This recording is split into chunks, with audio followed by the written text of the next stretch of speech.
Hello everyone! Christian na naman.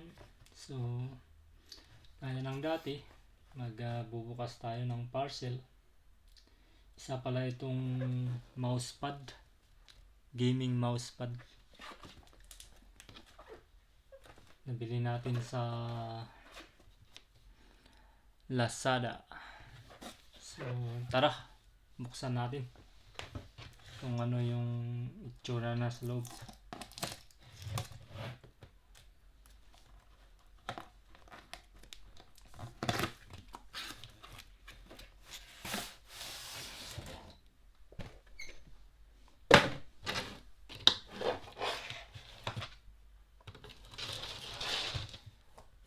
So ito siya guys,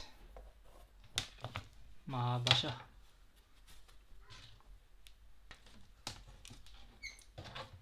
Ito yung USB port, micro pala, hindi siya type C. Ito naman yung paglalagyan.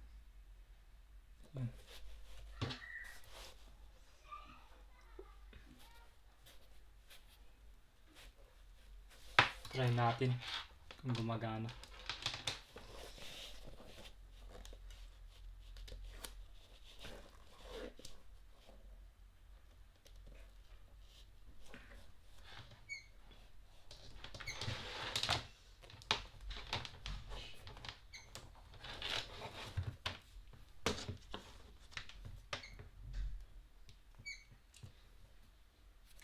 Marami siyang klase pala to, yung size.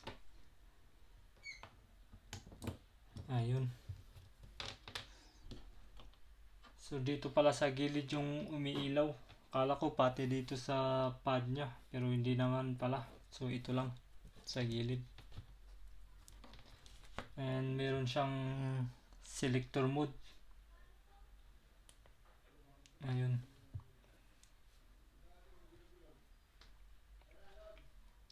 Tapos ayun, nag-iba.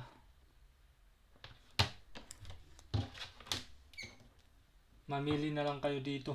Dito kayo magsisilik kung anong kulay yung gusto nyo. Hindi ko alam kung ilang kulay ang meron sa selector nya, pero at least gumagana and okay naman, maganda. Pati itong quality nito, itong pad, maganda siya guys.